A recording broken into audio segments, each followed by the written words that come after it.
வாங்க மட்டன் குழம்பு எப்படி பண்ணுறதுன்னு இன்றைக்கி நாம் பார்க்கலாம்.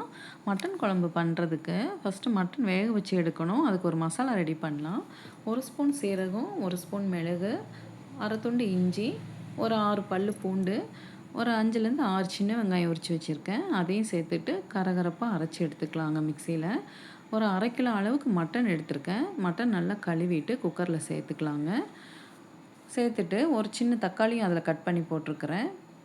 ஒரு கைப்பிடி அளவுக்கு கொத்தமல்லி தழை போட்டுக்கலாங்க. கொத்தமல்லி தழை நிறையா போடுங்க, மணமாக இருக்கும். அரைச்ச விழுதையும் சேர்த்தாச்சு, உப்பு சேர்த்துருக்கேன், மஞ்சத்தூள் கொஞ்சம் சேர்த்துருக்கேன். 2 ஸ்பூன் ஆயில் விட்டு தண்ணியை விட்டுக்கலாங்க. ஒரு 5 விசில் விட்டு எடுத்துக்கலாம் குக்கரை. பாருங்கள் மட்டன் எப்படி வெந்து வந்திருக்கு பாருங்கள். இந்த சூப்பை எடுத்து குழந்தைங்களுக்கு குடிக்கிறது கொடுக்கலாங்க, ரொம்ப நல்லது உடம்புக்கு. பேன் வச்சு ஆயில் விட்டு ஒரு பெரிய வெங்காயம் சேர்த்துருக்குறேன். ஒரு 4-5 பல்லு பூண்டு, ஒரு 1/4 துண்டு இஞ்சி, ஒரு 5 முந்திரி பருப்பு, 2 கிராம்பு, 2 பட்டை துண்டு எல்லாம் சேர்த்தாச்சுங்க. ஒரு ஸ்பூன் சீரகம், ஒரு ஸ்பூன் மிளகு, ஒரு ஸ்பூன் சோம்பு, 1/4 ஸ்பூன் கசகசா, ஒரு 2 இனுக்கு புதினா, ஒரு கைப்பிடி அளவு தேங்காய் சேர்த்து நல்லா வதக்கிக்கலாங்க. இப்போ பேன் வச்சு தாளிச்சிக்கலாங்க. வாசனை பொருள் எல்லாம் போட்டிருக்கேன். பட்டை, கிராம்பு, பிரிஞ்சி இலை, சோம்பு எல்லாம் போட்டு கல்பாசி இலைலாம் போட்டு தாளிச்சிக்கலாம்.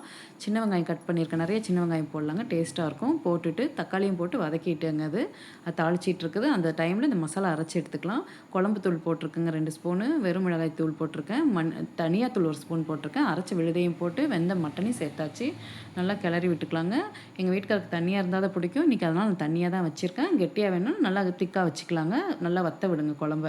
பாருங்கள் மணமாக இருக்குங்க. நல்லா குழம்பு வெந்து வந்திருக்குது. கொத்தமல்லி தழை தூவி இறக்கிடலாங்க. மணமணக்கும் மட்டன் குழம்பு தயார். என்னோடய சேனல் பிடிச்சிருந்தா லைக் பண்ணுங்கள், சப்ஸ்கிரைப் பண்ணுங்கள்.